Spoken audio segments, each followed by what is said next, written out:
Hello everyone, मैं यूब खान एक बार आप सभी का शारदा सदन ग्रुप ऑफ एजुकेशन के ऑनलाइन प्लेटफॉर्म पर हार्दिक स्वागत करता हूं और आशा करता हूं कि सभी विद्यार्थी जो अपनी अपनी तैयारी में लगे हुए हैं, क्योंकि बोर्ड एग्जाम का जो दंगल है वो शुरू होने जा रहा है और काफ़ी नज़दीक भी है ये दंगल। और कल जो है 16 मार्च है। 16 मार्च से जो आपका 10th बोर्ड का जो दंगल है वो स्टार्ट होने जा रहा है। तो मैं सभी स्टूडेंटों से आशा करता हूं कि भाई आप लोग सभी अपनी अपनी तैयारी में जो है लगे हुए हो और अच्छी तैयारी कर रहे होंगे। और 12th साइंस की जो एग्ज़ाम है, साइंस बोर्ड एग्ज़ाम जो है वो 20 मार्च से स्टार्ट होने जा रहा है। और उन विद्यार्थियों से भी मैं आशा ही नहीं, उम्मीद भी रखता हूं कि वो अपनी एक अच्छी तैयारी में लगे हुए हैं, ताकि हम जिस बेहतरीन रिजल्ट की कल्पना कर रहे हैं वो आप हमें दे सको। बट उससे पहले डियर स्टूडेंट, आपको मैं एक बात बताना चाह रहा हूं कि आप जैसे जैसे एग्जाम टाइम नजदीक आ रहा है तो काफी स्टूडेंटों के मन में ये होता है कि सर हमारा वो चैप्टर तैयार नहीं हुआ, उसका रिवाइज नहीं किया, वो रह गया। बेटा कोई दिक्कत नहीं, सस्पेंस बनाए रखो, आप हौसला यूं ही आप बरकरार रखो, अपनी उम्मीद को जो है और अपना जोश और जुनून जो है उसको कभी भी कम मत होने देना। और यही मेरा निवेदन है सभी जो पेरेंट्स हैं बच्चों के, उनसे कि इस टाइम पे बच्चों के साथ में आप जो है काफी उनको सपोर्ट करें और उनका जो हौसला बनाएं कि बेटा आप वो कर सकते हो जो किसी ने भी आज तक नहीं किया। आप में वो एबिलिटी है जो किसी और स्टूडेंट में वो एबिलिटी नहीं है।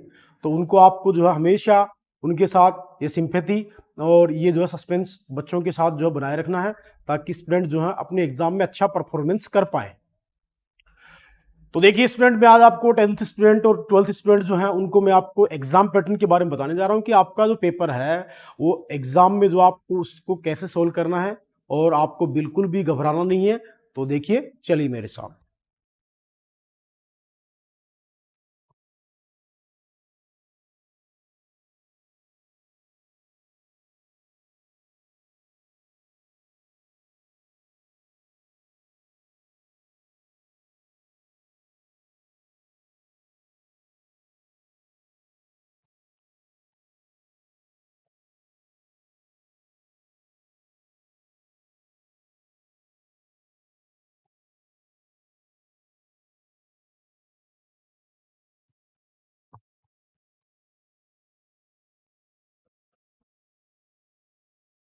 For class 12th and 10th के लिए हम बताएं, क्योंकि 10th का जो बोर्ड एग्जाम है वो कल से स्टार्ट होने जा रहा है और 12th साइंस का जो बोर्ड एग्जाम है वो 20 मार्च से स्टार्ट होने जा रहा है। तो देखिए स्टूडेंट, सबसे पहले मैं आपको पेपर कैसे सोल्व करना है ताकि उसमें आप अच्छे नंबर प्राप्त कर सको, वो आप कैसे कर पाओगे। टाइम का भी आपको ध्यान रखना पड़ेगा और वहां आपको जो है किस टाइप से पेपर सोल्व करना है, देखिए।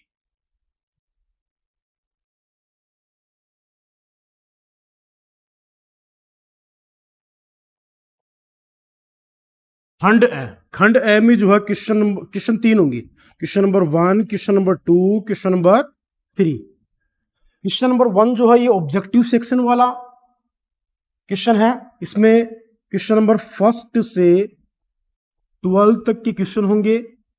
फर्स्ट से 12 क्वेश्चन होंगे और एवरी क्वेश्चन जो है, प्रत्येक क्वेश्चन जो 1 नंबर का होगा, मतलब आपके टोटल 12 नंबर है। इसमें कितने हैं? 12 नंबर। क्वेश्चन नंबर 2 जो है इसमें 6 क्वेश्चन होंगे, क्वेश्चन नंबर फर्स्ट से 6। इसमें ये क्वेश्चन भी जो है प्रत्येक क्वेश्चन जो है 1 नंबर का होगा और ये क्वेश्चन जो है टोटल होंगे 6। क्वेश्चन नंबर जो 3 होगा, वो क्वेश्चन नंबर 3 जो होगा वो आपका जो है थ्योरेटिकल क्वेश्चन होगा, सोल्व करने वाला क्वेश्चन होगा, लेकिन छोटा क्वेश्चन होगा। इसमें भी क्वेश्चन नंबर 1 से लेकर के 12 तक के क्वेश्चन होंगे। ये भी 1 मार्क्स का है और ये 12 क्वेश्चन होंगे। ये भी 12 क्वेश्चन होंगे। अब इसके बाद में आपका खंड जो ब है या सेक्शन जो बी है वो स्टार्ट होता है। ब खंड ब में जो है क्वेश्चन नंबर 4 से लेकर के क्वेश्चन नंबर आपके 16 तक के होंगे। मतलब आपके ये क्वेश्चन जो है आपके 2-2 नंबर के होंगे, 2-2 मार्क्स के होंगे। और ये जो क्वेश्चन होंगे ये लगभग 13 क्वेश्चन होंगे। कितने होंगे? 13 क्वेश्चन होंगे आपके। इनको आपको सोल्व करना पड़ेगा, इनको आपको सोल्व करना पड़ेगा। जो आपको वहां नोट शीट जो दी जाएगी बोर्ड एग्जाम की, जो है आपको बुकलेट दी जाएगी, उससे बुकलेट में आपको इनको सोल्व करना पड़ेगा। इसके बाद में जो खंड स है, खंड स जो है ये स्टार्ट होगा आपका क्वेश्चन नंबर 17 से। क्वेश्चन नंबर 17 से स्टार्ट होगा। ठीक है, इसमें जो है क्वेश्चन होंगे आपके 4 क्वेश्चन होंगे, जो लगभग आपके जो है 3 मार्क्स के होंगे। ये होंगे क्वेश्चन नंबर 20 तक। ठीक है, ये एवरी क्वेश्चन जो होगा वो 3 मार्क्स का होगा। इसमें और वाले क्वेश्चन आएंगे, और वाले अथवा वाले क्वेश्चन भी आएंगे इसमें। क्या आएंगे? अथवा वाले क्वेश्चन भी आएंगे इसमें। और ये जो आपका पोर्शन है, ये जो पोर्शन आपका ये 12 मार्क्स का होगा। 12 सॉरी, ये जो आपका प्रत्येक क्वेश्चन जो है आपका 3 नंबर का होगा, और ये जो पोर्शन आपका 12 मार्क्स का होगा। इसके बाद में देखिए डियर स्टूडेंट, खंड द खंड द में जो है आपके क्वेश्चन जो स्टार्ट होंगे वो आपके होंगे क्वेश्चन नंबर 21 से क्वेश्चन नंबर 23 तक। ये क्वेश्चन जो है एवरी क्वेश्चन 4 मार्क्स का होगा, 4 नंबर का क्वेश्चन होगा। और ये क्वेश्चन होंगे,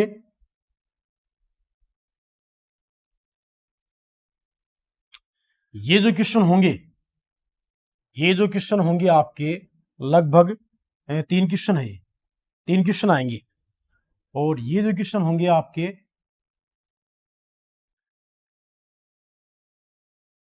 ये 4 क्वेश्चन होंगे।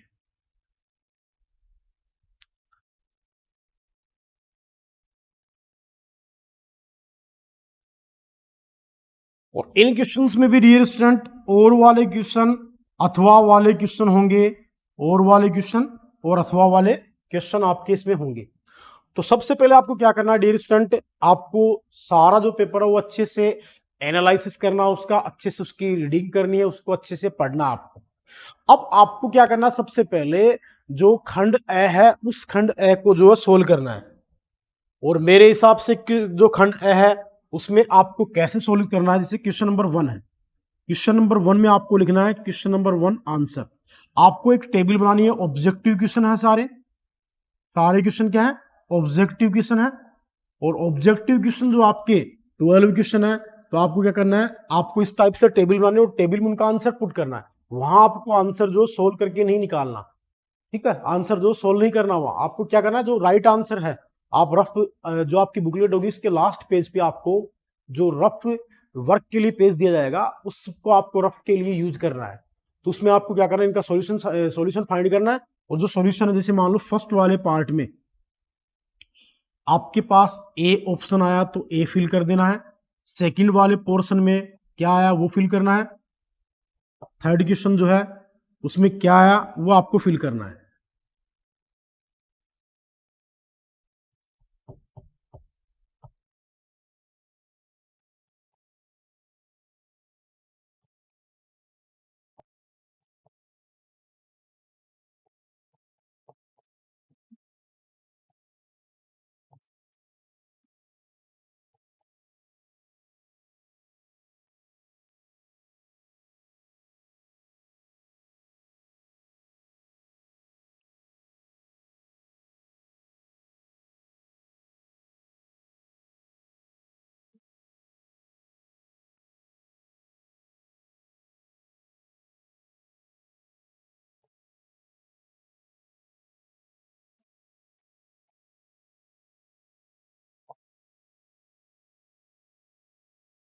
ये आपके जो है 12 क्वेश्चन, जैसे मान लो फर्स्ट वाले में ए आ गया, सेकंड वाले में सी, फिर बी, फिर ए, फिर डी, फिर ए आ गया, फिर बी, सी डी और डी आ गया। ये आपको आंसर ऐसे फिल करने हैं। ठीक है, तो सिस्टमेटिक तरीके से करने का जो मेथड है वो आपको सोल्व करने का जो पेपर फर्स्ट जो है उसमें आपको क्या लिखना है, ऊपर लिख देना है। यहां पर सबसे पहले ऊपर लिखना आपको खंड ए या सेक्शन ए। ये लिखना है, और उसका फर्स्ट वाला जो क्वेश्चन है उसका सॉल्यूशन आपको नहीं करना। टेबल में आपको जो राइट आंसर है, ठीक है ना, जो 4 आपके पास ऑप्शन होंगे, उन 4 ऑप्शन में से एक करेक्ट आंसर होगा, वो आपको यहाँ फिल कर देंगे। वो फिल करने के बाद में आपको उसके बाद में क्या करना है, क्वेश्चन नंबर 2 है, फिल इन द ब्लैंक वाला क्वेश्चन है। ठीक है, ये भी खंड ए का क्वेश्चन ही है, सेक्शन ए में ही है ये क्वेश्चन। अब इस क्वेश्चन में क्या करना है, जैसे मान लो आपके पास ऑब्जेक्टिव क्वेश्चन है, मतलब फिल इन द ब्लैंक्स वाला क्वेश्चन है। इसको करने के दो तरीके हैं, या तो आप जो क्वेश्चन आपको दिया हुआ वो पूरा एज इट उसको यहां लिखे, और लिखने के बाद में उसमें जो फर्स्ट वाला जो ब्लैंक है उसमें फिल करें आप, रिक्त स्थान उसमें जो राइट आंसर वो फिल कर दें। दो है तो यहां आप फिल कर दें। एक तो पैटर्न है उसको करने का। अगर ये भी नहीं करते हो तो आपको फिल इन द ब्लैंक में क्या जो राइट ऑप्शन जो फिल होगा वो भरना आपको है। तो आपके पास जैसे मान लो अगर उसमें एक फिल इन द ब्लैंक है, एक रिक्त स्थान है, तो आपको एक ऐसे लाइन डाल के या उसका आंसर, जैसे मान लीजिए आपका मैथमेटिक्स में जैसे मान लीजिए आपके पास साइन थीटा आ रहा है तो साइन थीटा भर देना, दूसरे में जैसे मान लीजिए टेन थीटा आ रहा है तो टेन थीटा भर देना, इसमें जैसे टेन थीटा आ रहा है तो टेन थीटा भरना। ठीक है, अगर आप डायरेक्ट उनका आंसर लिखना चाह रहे हो तो आपको क्या करना, दोनों के बीच में कोमा लगा करके आप उनका आंसर लिख देना। इसी टाइप से आपको सेकंड वाले में करना है, थर्ड वाले में भी ऐसे करना है, और फोर्थ वाले में भी ऐसे करना है, फिफ्थ वाले में भी ऐसे करना आपको, और सिक्स्थ वाले में भी आपको ऐसे ही करना है। तो आपको फिर लगातार भरते चलना, हौसला बनाए रखना है, जोश आपका कम नहीं होना चाहिए, निराशा नहीं होनी चाहिए आपके मन में किसी भी प्रकार की। इसके बाद में आता है क्वेश्चन नंबर 3। क्वेश्चन नंबर 3 में जो है आंसर लिखना आपको, आंसर फर्स्ट क्वेश्चन। अब फर्स्ट क्वेश्चन का आंसर जो है क्या है, जैसे मान लो आपको कुछ भी दे दे मैथमेटिक्स में, sine square 30 degree plus cos square 30 degree है, तो आप इसको जो आपको गिवन है तो उसमें आप लिखना गिवन दैट दिया गया है।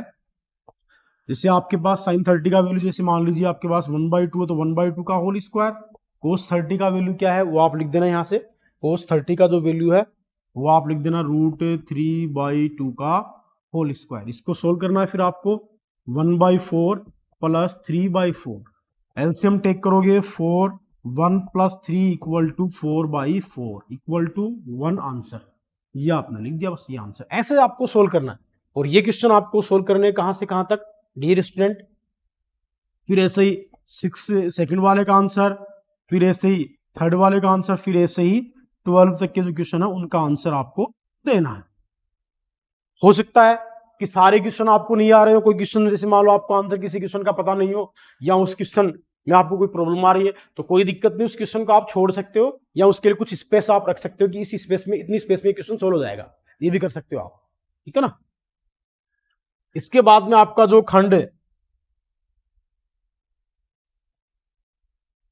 जो स है, उस खंड स में जो है आपके पास क्वेश्चन जो होंगे वो होंगे आपके 4 से लेकर के क्वेश्चन नंबर 16 तक। ठीक है, अब इसमें क्या करना है, ये भी जो 2-2 नंबर के क्वेश्चन है तो इसमें भी आपको ऐसे करना है, question number 4 answer. Board exam में क्वेश्चन नोट करने का कोई लॉजिक नहीं, क्वेश्चन नोट नहीं करना आपको। आपको क्या करना है, केवल और केवल आपको जो क्वेश्चन आपको वहां उस पूछा गया उस क्वेश्चन के बारे में अच्छे से रीडिंग करना है, और उसका आंसर ही यहां पर आपको जो है सोल्व करना है। ठीक है, जैसे मान लीजिए ये क्वेश्चन है तो इसका जो भी आंसर है वो आपको सोल्व करके लिख देना है, क्योंकि ये प्रत्येक ये जो क्वेश्चन है ये आपका जो है लघुत्तरात्मक क्वेश्चन है, 2 नंबर वाला क्वेश्चन है। इसी तरह से आप क्वेश्चन नंबर 5 का आंसर सोल्व करोगे, इसी तरह से आप क्वेश्चन नंबर जो आपका लास्ट है क्वेश्चन नंबर 16 आंसर, ऐसे करना आप। अगर आप डियर स्टूडेंट ऐसे आप क्रम से करते जाओगे तो भी आपका जो है, जो आपका बोर्ड एग्जाम में जो पेपर आए उस पेपर में आप अच्छे नंबर ला सकते हो। ठीक है, इसके बाद में आप ध्यान दीजिए, खंड जो आपके पास स है उस खंड स में जो है बड़े क्वेश्चन आएंगे, तो बड़े क्वेश्चन जो है ये 4 क्वेश्चन आएंगे 3-3 नंबर के, और अथवा वाले क्वेश्चन है। आपको देखना है कि उन 4 क्वेश्चनों में आपको कौन कौन से क्वेश्चन आते हैं। जैसे मान लो आपका क्वेश्चन जो है, जैसे मान लीजिए आपके पास क्वेश्चन नंबर 17 जो है वो है, उसमें 2 ऑप्शन होंगे, तो उन दोनों में जो आपको अच्छे तरीके से जो क्वेश्चन आता है उसी का आप आंसर लिखें। ठीक है ना, जैसे क्वेश्चन नंबर 17 आंसर। इसको भी आपको सोल्व करके लिखना है, इसको भी आपको सोल्व करके लिखना है, ठीक है ना। इसके बाद में आपके पास लास्ट में जो है खंड जो आपके पास द आता है, खंड द में जो है आपको क्वेश्चन नंबर 21 है, उसका आंसर आपको यहाँ लिखना है। अब खंड द में जो है ये भी जो है प्रत्येक क्वेश्चन जो है आपका 4 नंबर का होगा और ऐसे क्वेश्चन 3 क्वेश्चन होंगे और उन क्वेश्चनों को आपको कैसे करना है, उनको भी आपको जो है अथवा वाले क्वेश्चनों को भी पढ़ना है आपको, और जो क्वेश्चन दे रखे उनको भी अच्छे से पढ़ना है। जो क्वेश्चन आपको अच्छे तरीके से आता हो वही क्वेश्चन आपको वहां अटेम्प्ट करना है और उसी का अच्छे से आपको सोल्यूशन करना है, ठीक है। तो ये था डियर स्टूडेंट हमारा एग्जाम पैटर्न। अब यही पैटर्न आपको यूज करना है ऑल सब्जेक्ट के लिए, चाहे आपका मैथमेटिक्स हो, चाहे आपका साइंस हो, चाहे आपका जैसे मान लीजिए फिजिक्स हो, चाहे केमिस्ट्री हो, चाहे हिंदी हो, चाहे इंग्लिश हो, चाहे एसएस हो, चाहे संस्कृत हो। सभी बोर्ड स्टूडेंटों को मैं बताना चाह रहा हूं कि आपको ऐसे ही करना है। हाँ, दूसरी बात ये मान लीजिए आपको खंड जो है उसमें सारे क्वेश्चन तो ऐसा ऐसे है नहीं कि सारे क्वेश्चन आपको नहीं आएंगे। हो सकता है 12 में से आपको, जैसे मान लीजिए आपको 7 क्वेश्चन आते हैं तो 7 का आंसर लिखिए आप। शुरुआत जो आपको अच्छी करनी है, क्योंकि जो बोर्ड एग्जाम की जो कॉपियां जिस टीचर के पास जाएंगी आपकी, वो ये देखता है कि first impression is the last impression, क्योंकि आपकी जो कॉपी है उसकी लिखावट और आपने जो क्वेश्चन है वो किस तरीके से दिए हैं, आपका जो क्वेश्चनों को सोल्व करने का जो तरीका वो अच्छा होना चाहिए, काटा पीटी कम से कम करना आप, ठीक है ना।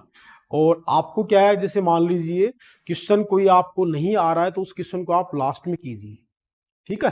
जो क्वेश्चन आपको नहीं आ रहा, सबसे पहले बोर्ड एग्जाम में आपको क्या करना, जो क्वेश्चन आपको अच्छे से आते हो वो क्वेश्चन आप पहले कर लीजिए। बोर्ड एग्जाम में क्या है कि क्रम का भी महत्व नहीं होता, बोर्ड एग्जाम में क्या होता है सॉल्यूशन जो होता है वो इंपॉर्टेंट होता है। तो आपको क्या करना है, और दूसरी बात एक मैं बताना चाह रहा हूं आपको, जो लास्ट वाला खंड आपका स और जो द है, इन खंड स और द को आप जो है इनमें आपको हो सकता है जैसे मान लो 4 क्वेश्चन, उनमें 3 क्वेश्चन आते हो, किसी को 3 में से 2 क्वेश्चन आते हो, तो खंड जो स और द है ये आपके ज्यादा नंबरों वाला पोर्शन है, बड़े बड़े क्वेश्चन है, तो इन क्वेश्चनों को आपको नहीं छोड़ना है, इनको भी आपको जो है अच्छे से सोल्व करना है। और आपको डियर स्टूडेंट, आप जैसे मान लीजिए 10th क्लास वालों का जो बोर्ड एग्जाम, उसमें प्रत्येक सब्जेक्ट में 2 दिन का गैप है, तो आपको क्या करना, 2 दिन का गैप है तो उस गैप में जैसे मान लीजिए अब आपका 16 को इंग्लिश का पेपर है फर्स्ट पेपर, और अपने जो 12th बोर्ड एग्जाम वाले विद्यार्थी उनका फर्स्ट पेपर फिजिक्स का है, तो आपको क्या करना है, एग्जाम से 2 दिन पहले जिस सब्जेक्ट का जो पेपर है उसी के ऊपर पूरा फोकस करना है, उसी की तैयारी करनी है। ऐसा नहीं आपका कल का पेपर इंग्लिश का है और आप पूरे दिन जो है हिंदी में लगे हुए हो या एसएस में लगे हो या फिजिक्स केमिस्ट्री पढ़ रहे हो या मैथमेटिक्स पढ़ रहे हो, ठीक है।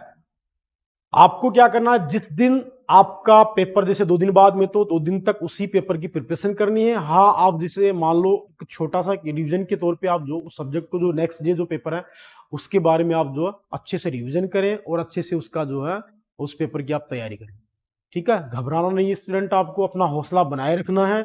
जो जोश और जुनून आप में, जो स्टार्ट में आप स्कूल में, जिस स्कूल में आपने एडमिशन लिया था, स्कूल में आपने एडमिशन लिया और टीचर, जिस टीचर ने आपको पढ़ाया, पूरे जोश और जुनून के साथ पूरे साल आपने अध्ययन किया, और वही जोश और जुनून आपको सेल्फ स्टडी में भी बनाए रखना है, ताकि आप जो है एक अच्छा अचीवमेंट हमें दे सको, ताकि उसमें आपके विद्यालय परिवार का और आपके फैमिली मेंबर का और आपके टीचर का जो है सर फक्र से ऊंचा हो, ताकि आप एक अच्छा रिजल्ट दे सको।